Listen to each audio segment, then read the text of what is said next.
शोएब अख्तर का नाम सुना है? मैंने भी सुना है। बहुत बड़ी बीमारी है। मतलब समझ नहीं आता कि ये बंदा चाहता क्या है, जिंदगी के अंदर कुछ उखाड़ो या ना उखाड़ो, लेकिन अब बैठकर इसको सब कुछ उखाड़ना है। क्योंकि कभी ये बंदा इंडिया को ट्रोल करता है, कभी ये बंदा पाकिस्तान को ट्रोल करता है, कभी ये बंदा बाबर को मनहूस और बकरी और पता नहीं क्या क्या जो है डिक्लेयर कर देता है, और आज ये बंदा बाबर के चाटने में लगा हुआ है। शोएब अख्तर माजरत के साथ बहुत बड़े लेजेंड है पाकिस्तान के, एब्सोल्युटली ब्रिलियंट। मैं उनका बहुत बड़ा फैन हूं और आज भी मैं उनकी 161.3 की बॉल देखता हूं, जो कि हमारे लिए गर्व की बात है, फख्र की बात है कि हमारा जो प्लेयर है शोएब अख्तर, वो आज भी दुनिया का फास्टेस्ट बॉलर है। यानी कि उसकी बॉल आज भी दुनिया की फास्टेस्ट बॉल ही काउंट होती है। आई डोंट नो कि रिकॉर्ड टूटेगा नहीं टूटेगा, अगर टूटेगा तो कमेंट सेक्शन में बताना।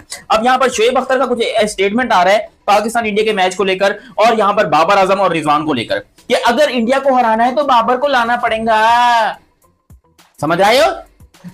देखिए जी, इंडिया को हराना है तो आपको 130 करके दिखा दो, बाबर को बुला लो, देखो इंडिया कैसे हारता है, इंडिया के कहां पे टक जाएंगी। ये कहना है शोएब अख्तर का। बाबा जी शोएब अख्तर साहब, शोएब अख्तर द लेजेंडरी शोएब अख्तर साहब ने बाबा जी अभी एक स्टेटमेंट दी है, बाबा जी तुन के रख दिया है। सही जिसे कहते ना थूक लगा के चपेट मारने वाला काम वो किया है उन्होंने हमारी घंटे 11 पाकिस्तान की टीम के ऊपर, ठीक है। और सबसे बड़ी बात है, दूसरी तरफ इंडिया की तारीफें कर दी मेरे घंटे के यूट्यूबरों का मुंह बूझो की बन गया, बूझो के पिछवाड़े की तरह ये लेवल बन गया। आप हिसाब लगाएं, शोएब अख्तर ने जो बात की ना, मैं छोटा सा यूट्यूबर हूं, साला मुझे समझ आ रही है कि बाबा जी इंडिया की टीम स्ट्रांग है, हमारे घंटे बड़े हुए हैं, ठीक है। मुझे समझ आ रही है बाबा जी, इन सालों को समझ नहीं आ रही जो 2 मिलियन वाले यूट्यूबर हैं। शोएब अख्तर साहब जो कि खुद एक बहुत बड़ी बीमारी है, उनका टेंशन, मतलब उनकी जिंदगी में सिर्फ टेंशन ही टेंशन रही है। उनको खुद पता नहीं लगता कि भाई वो कब कौन सी बात कर जाते हैं। मेरे ख्याल से परसों उनकी वीडियो आई थी जिसके अंदर वो कह रहे थे कि बाबर आजम एक पनौती प्लेयर है, Babar Azam is a fraud. ये उनका एग्जैक्ट वर्ड थे कि Babar Azam is a fraud. ये शोएब अख्तर के लफ्ज है, किसी और का नहीं। आप लोग जाके देख सकते हो, आप लोग गूगल कर रहे हैं, मैं नाम नहीं लूंगा, आप लोग गूगल कर लेना कि Shoaib Akhtar is a fraud, sorry Babar Azam is a fraud, ये कहा शोएब अख्तर ने। मैं फिर भी नाम नहीं लूंगा, आप लोग गूगल कर लेना। इंडिया की टीम इस टाइम अरूज के ऊपर है, उनके यंगस्टर हो, उनके सीनियर, उनको कोई फर्क नहीं पड़ता, लेकिन हमें अभी बहुत सारी स्ट्रगल करनी है। हमें इंडिया का मुकाबला करना है, हमें पूरी दुनिया का मुकाबला करना है। जो हम भी हमारे ऊपर एक लोगो लगा हुआ था स्ट्रॉन्गर, आप कह सकते हैं कि डेफिनेटली एशिया में तो इंडिया ऑब्वियसली मतलब कर रहा है बीट हर मोमेंट में, मतलब तो इसी वजह से इंडियन हुकूमत को भी ये समझ आ गया कि अगर पाकिस्तान और इंडिया का मैच नहीं होगा तो फिर जो हमारे बिजनेसेस है वो भी धड़ाम से गिरेंगे। इंडियन गवर्नमेंट ने न्यूज सुनाई है, चलो ठीक है, चले यार बायलैटरल सीरीज ना सही, कोई बात नहीं, कहीं तो मुकाबला करो यार हमारे साथ, ठीक है। हमारी टीम जो है वो थोड़ी नॉर्मल ही सही है, आपकी टीम स्ट्रॉन्ग ही सही है। कुछ टूर्नामेंट में सिर्फ और सिर्फ पैसों को इकट्ठा करने के लिए आप खेल रहे हो, तो I think we should play some series as well and we should like promote the Pakistan and Indian cricket. अच्छा, अभी जितने सैलाब आए हैं यहाँ पाकिस्तान में, दहशतगर्दी है, हमारी जो कौम है, जो कौमियत होती है, वो सिर्फ पाकिस्तान और इंडिया के मैच के दिन ही जागती है। खाना भूल जाते हैं लोग, वॉशरूम जाना भूल जाते हैं लोग, बीवियों को भूल जाते हैं लोग, गर्लफ्रेंड्स को भूल जाते हैं, लेकिन ये मैच के सामने जो है ना वो सारा कुछ फीका पड़ जाता है। तो भाई कल हमारे लिए खतरा शुरू से एक ही बंदा रहा है, वो कॉली है, जो कि अब हमारी मतलब उनकी स्क्वाड में नहीं है, तो डेफिनेटली एक लास्ट खतरा जो आप कह सकते हैं वो है पांड्या। उम्मीद है आपने देखा होगा कि अभी तक तकरीबन कोई 10 साल से जितने भी टूर्नामेंट हो रहे हैं आईसीसी के, चाहे जो भी हो, पाकिस्तान और इंडिया को उन्होंने एक ही ग्रुप में रखा है। वजह क्या है? उन्होंने, हम कहते हैं कि हमारा इंडिया के साथ मुकाबला, और आप स्ट्रॉन्ग टीम रख के भी कहते हो कि हमने इंडिया के साथ पाकिस्तान के साथ नहीं खेलना, तो पॉलिटिक्स साइड में और sports must go on, sports को नहीं रुकना चाहिए यार। इंडियन गवर्नमेंट ने ऑफिशियली बता दिया है जी, एक्सप्लेन कर दिया एडवाइजरी में कि India versus Pakistan multinational series में होगा, यानी बड़े टूर्नामेंट्स के अंदर इंडिया वर्सेस पाकिस्तान खेला जाएगा, बट बायलैटरल सीरीज के लिए अभी भी इट्स अ बिग नो। सवाल मेरा ये होगा कि finally for Asia cup and before Asia cup अगर ये स्टेटमेंट आ रही है, दैट मींस हम लोग एशिया कप में इंडिया वर्सेस पाकिस्तान देखेंगे। मेरा क्वेश्चन आपसे ये है, क्रिकेट की जो आवाम है, क्रिकेट के जो फैंस है, कितने एक्साइटेड है, और आपको क्या लगता है कि दिस गवर्नमेंट नोटिस जो है ये कितना इफेक्ट करेगा ऑल अराउंड? देखो, जिस तरह इंडियन हुकूमत, जो हम सियासी बात बिल्कुल नहीं करेंगे, लेकिन इंडिया का जो ऑफिशियल स्टांस है वो यही कह रहे हैं कि क्रिकेट और ये जो दुश्मनी है। ओ बाबा जी, यहाँ पे ना मेरे घंटे के यूट्यूबर है ना, जो उनके ना पेट में बहुत दर्द हो रही है। बाबा जी को फक्की शकी है, को फक्की भिजवा दे, इसलिए कि ये जो चुस्से मार रहे हैं ना, जो ये बातें कर रहे हैं ना, घंटे के जो यूट्यूबर है हमारे, ठीक है, वो हजम नहीं हो पा रही, वो बिल्कुल भी हजम नहीं हो पा रही। बाबा जी मेरे घंटे के जो मीडिया वाले और घंटे के खास तौर पे घंटे के जो यूट्यूबर हैं, साले अपनी किताब में सलाह फरमा रहे हैं। बाबा जी उन्होंने किताब में रात को फरमाया, मुझे तो दिमाग खराब हो गया जब से सुना कि बाबा जी हमारा यंग टैलेंट, जो पाकिस्तानी यंग टैलेंट है ना, वो एशिया कप का और इंडिया पाकिस्तान वर्सेस इंडिया का मैच का इंतजार कर रहा है और किसी चीज का इंतजार ही नहीं कर रहे हम सिर्फ 14 तारीख का इंतजार कर रहे हैं कि कब इंडियन टीम हमारे सामने आए, हम उनका फेंटा लगाएं। मतलब कि हिसाब लगाएं कि वो इंतजार कर रहे हैं इंडियन बॉलर्स का, खास तौर पे वो इंतजार कर रहे हैं बुमराह का कि बुमराह आए और हम छक्के लगाएं उससे। इंतजार ही उसी का हो रहा है। 2 से 3 प्लेयर हमारे पाकिस्तानी ऐसे हैं, वो कह रहे हैं कि बाबा जी हमसे इंतजार नहीं हो रहा कि बुमराह आए हम उसको छक्के मारें। ये लेवल रह गया। और ऐसी चुस्से क्यों मारते हो, क्यों मारते हो टाइम से पहले, कैसे ऐसी चुस्से क्यों मारते हो जिससे हमारी बेइज्जती होती है। ठीक है, बिल्कुल। साइम अयूब को पहली 25 इनिंग्स इस चक्कर में खिलाया जाता है कि बच्चा रिदम पकड़ जाएगा, अभी पकड़ेगा और वो फिर भी रैंकिंग के अंदर 40वें नंबर पे मौजूद है। तो मेरा नहीं ख्याल कि ये कंपैरिजन बनता है। तो क्या बेसिकली भाई बात की जाए तो जो अभिषेक शर्मा है ना, वो पावर प्ले में अगर 6 ओवर खड़ा हो जाए ना तो वो फिर मैच का पासा पलट देगा। सीएम की बात की जाए, वो उसको टेस्ट खिला के इन्होंने वैसे ही पहले जो न्यू डेड कर दिया वो 6 ओवर खेलने का लंबी इनिंग खेल सकता। अभिषेक शर्मा की बात की जाए वो सिर्फ 6 ओवर खेल सकता है। आपने बात की अभिषेक शर्मा और साइम अयूब, ठीक है, नंबर 1 का नंबर 40 के साथ कंपैरिजन कभी भी नहीं हो सकता। हाँ, कंपैरिजन चल क्यों रहा है सोशल मीडिया के ऊपर, उसकी रीजन यह है कि पाकिस्तान वर्सेस इंडिया हर जगह होता है। हमें बिला वजह की वो चुल आती है कि बाबर वर्सेस विराट कर दें, ठीक है, सूर्या वर्सेस फखर कर दें। भाई यार अपने प्लेयर्स का कैलिबर देखो। अपने 14 सितंबर सर एक बड़ा मार्का, क्या लगता है साइम चलेगा या फिर अभिषेक शर्मा? लेकिन साइम का चांस है, अभिषेक शर्मा कंफर्म है, ठीक है, ये इस हद तक आप कंफर्म रखें। साइम के आगे मुझे नहीं लगता कि साइम को जसप्रीत बुमराह और अर्शदीप सिंह चलने देंगे, ठीक है। शेन अफरीदी को मैं T20 का बॉलर नहीं समझता, वो T20 का बॉलर है ही नहीं, वो सिर्फ 2-3 छिक्के खाता है तो उसको लाइन भी खराब हो जाती है। 2023 के एशिया कप की बात करें तो इंडिया ने 2023 में श्रीलंका को हराकर एशिया कप अपने नाम किया था। अब की बार 2025 के एशिया कप के लिए इंडिया ने बहुत तगड़ा और बहुत ही स्ट्रॉन्ग स्क्वाड अनाउंस किया है, लेकिन इस बार रोहित शर्मा और विराट कोहली इस स्क्वाड का हिस्सा नहीं। इनको समझ नहीं आ रही। बाबा जी शोएब अख्तर साहब ने अपनी साला किताब में फरमा दिया ना, बाबा जी मजे की स्टेटमेंट दे दिया है। उन्होंने कहा जी कि बाबा जी हम अफगानिस्तान जैसी टीम से हम ट्राई नेशन सीरीज में हार जाएंगे। मैं 200% कह रहा हूं, ये मैं नहीं कह रहा, ये शोएब अख्तर कह रहा है, ठीक है, कि बाबा जी हम पाकिस्तान की टीम पिल जाएगी अफगानिस्तान के अगेंस्ट। और हम किस मुंह से मुकाबला कर रहे हैं इंडिया का? हमने इंडियन टीम का मुकाबला करना है एशिया कप में, ठीक है, और ये सारे लोटे लपाड़े भेज दिए टीम के अंदर, ठीक है। बाबा जी अब तो शर्म आती है, अब कसम खुदा की शर्म आती है कि बाबा जी अफगानिस्तान से तो पिलेंगे ही पिलेंगे, ठीक है, वो तो समझ आ रही है, जो हालात नजर आ रहे हैं ना वो तो मुझे समझ आ रही है। बाबा जी यूएई का कोच भी हमें धमकी लगा रहा है, आंखें दिखा रहा है बाबा जी कि हम आपको पेलेंगे, यहाँ पे पेलेंगे शारजा के अंदर। ये लेवल रह गया, ये हमारी क्रिकेट की औकात रह गई है। सच यही है जो मैं बता रहा हूं ना बाबा जी, सच यही है, ठीक। बाबा जी शोएब अख्तर ने कहा जी कि बाबा जी हम इस टीम के साथ हम अफगानिस्तान जैसी टीम को नहीं हरा पाएंगे, कन्फर्म हारेंगे।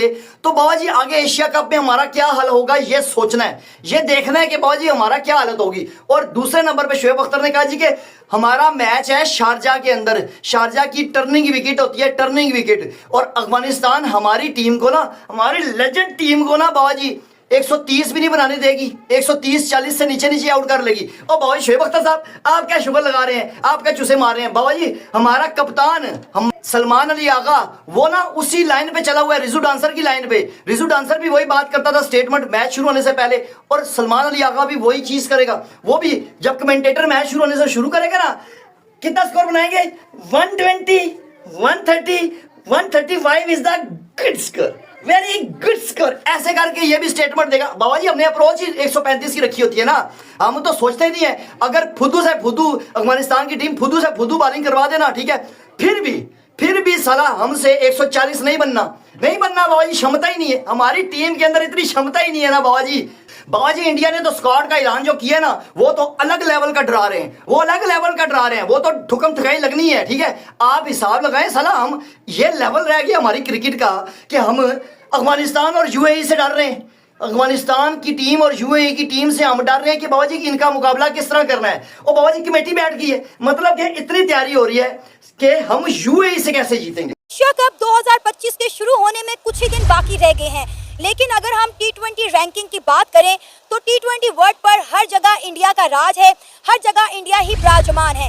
नंबर 1 पर है अभिषेक शर्मा, नंबर 2 पर है तिलक वर्मा और नंबर 6 पर है सूर्या कुमार यादव। इंडिया इस कदर स्ट्रॉन्ग टीम के साथ एशिया कप 2025 खेलने जा रहा है। लेकिन अगर हम पाकिस्तानी क्रिकेट टीम की बात करें, हमारी टीम रैंक के लिए खेलती है मगर उनकी रैंकिंग नहीं आती, लेकिन इंडिया अपने मुल्क के लिए खेलता है। और अब यहाँ पर भाई सीधी सीधी बात है, अगर बाबर आजम फ्रॉड है तो शुएब अख्तर को क्या प्रॉब्लम है? मतलब बाबर, ये बात तो पक्की होगी कि बाबर का नाम ले लेकर शुएब अख्तर की भी रोजी रोटी चल रही है। पाकिस्तान में बहुत सारे लोग ऐसे हैं जो कि बाबर आजम के नाम से अच्छा खासा पैसा बना रहे हैं, जैसे अहमद शहजाद, शुएब अख्तर वगैरह, पर बहुत सारे हैं। अब शायद अफरीदी साहब ने भी चैनल बनाया लेकिन उनको किसी ने सब्सक्राइब ही नहीं किया, और ऊपर से इंडिया का चैनल, इंडिया के अंदर उनका चैनल बैन हो गया, तो वो बात नहीं करते। बाकी यहाँ पर शुएब अख्तर कल की वीडियो में कहते हैं कि अफगानिस्तान क्रिकेट टीम के अगेंस्ट पाकिस्तान 130 भी नहीं बना पाएगा, और 3 चेंजेस होंगे, रिजवान और बाबर दोनों पाकिस्तान टीम में वापस आने लगे हैं। ये कहा है पाकिस्तान के लेजेंड शुएब अख्तर ने, जो एक जमाने में दुनिया के सबसे अच्छे थे, और इनको जितनी व्यूअरशिप या जितना सपोर्ट मिल रहा था वो मिल रहा था इंडिया से। जिस वक्त ये बाबर को ट्रोल करते थे, इनको सपोर्ट मिलता था कहां से? इंडिया से। अब क्योंकि इनका चैनल इंडिया में ऑफिशियली तौर के ऊपर बैन हो चुका है और इंडियन लोगों ने इनको एल पे चढ़ा दिया है, तो अब ये क्या करें, किसी तरीके से बाबर के जो फैंस हैं, जो बाबर की फैन फॉलोइंग है, उसको ये किसी तरीके से क्रॉस कर लाना चाह रहे हैं अपनी तरफ। अब ये बाबर के सपोर्ट में खड़े हो गए।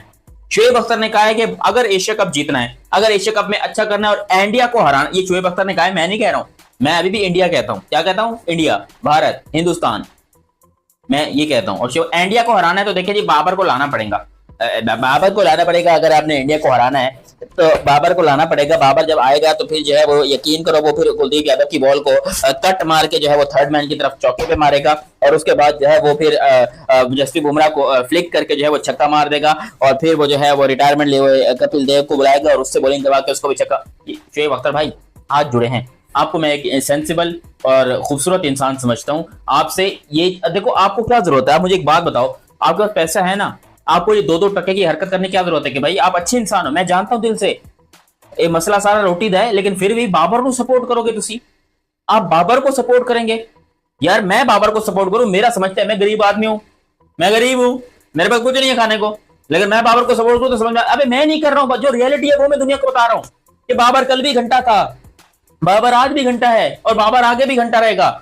लेकिन शुएब अख्तर साहब को पता नहीं कौन सा पिछवाड़े में कीड़ा काटा कि बाबर को बाप बनाने लग गए। ये बाबर ही है, तुम ही हो बंधु, तुम ही सदा, तुम ही है। पाकिस्तान के अवाम से इसी मुद्दे पे बात करेंगे कि उन्हें क्या लगता है कि विदाउट विराट कोहली एंड रोहित शर्मा क्या इंडिया की टीम अपने इस जीत के तसलसल को बरकरार रख पाएगी? क्या 2023 की तरह 2025 का Asia cup Indian team Rohit Sharma और विराट कोहली के बगैर जीतने में कामयाब हो पाएगी? आइए जानते हैं कि पाकिस्तानी अवाम का क्या कहना है। 2023 की बात करें तो 2023 में इंडिया ने डेफिनेटली वन साइडेड मैच जीता था, श्रीलंका को 52 रन पे ऑल टाइम आउट की थी उन्होंने, ठीक है ना। अभी 2025 की बात करें तो इंडिया का अगर हम विराट कोहली रोहित शर्मा को साइड पे कर दे तो सूर्या कुमार यादव ने 17 सीरीज खेल चुके हैं बगैर शिकस्त के उनके साथ। वो उन्हें कोहली रोहित शर्मा किसी की कोई कमी महसूस नहीं होती। मैं कहता हूँ वो गए हैं तो इनकी टीम डबल उबड़ी है, तब तो थी ना ब्रांड, अब ब्रांड से भी ब्रांड आगे है, ठीक है ना। वन साइडेड मैच 2025 में एशिया कप इंडिया का डेफिनेटली आराम से सुकून से इंडिया ने हंसी मजाक में ले जाना उन्होंने। अरे आप पाकिस्तानी होकर ये बात कह रहे हैं कि 2025 का एशिया कप भी इंडिया का है, एक बार अपनी टीम पर भी तो नजरसानी कर लें, जो हमने नया स्क्वाड अनाउंस किया फुल ऑफ न्यू प्लेयर। भाई हमारी टीम वो टीम है जो बांग्लादेश से 90 रन पे आउट हो सकती है। हम इंडिया के साथ क्या मुकाबला करेंगे आप बता दें। हमारे वो प्लेयर है, हमारा कैप्टन देख ले सलमान अली आगा, उसका कंपैरिजन नहीं है कैप्टन वाला। टोटल मैच 18 खेलेंगे अभी तक, 300 रन नहीं है टोटल T20 में, उससे कैप्टन बनाया, वो क्या खेलेगा आप बताएं, ठीक है ना। इंडिया का आप देख लें, तिलक वर्मा है, संजू सैमसन है, ठीक है ना, अभिषेक शर्मा है, अभिषेक शर्मा नहीं मान 135 रन लगाए उसने इंग्लैंड के खिलाफ। पाकिस्तान की हिस्ट्री में किसी ने इतना तेज सेंचुरी नहीं लगाई, इंडिया की हिस्ट्री में भी इतना तेज रन नहीं किसी ने 135 रन बनाया उस अकेले में।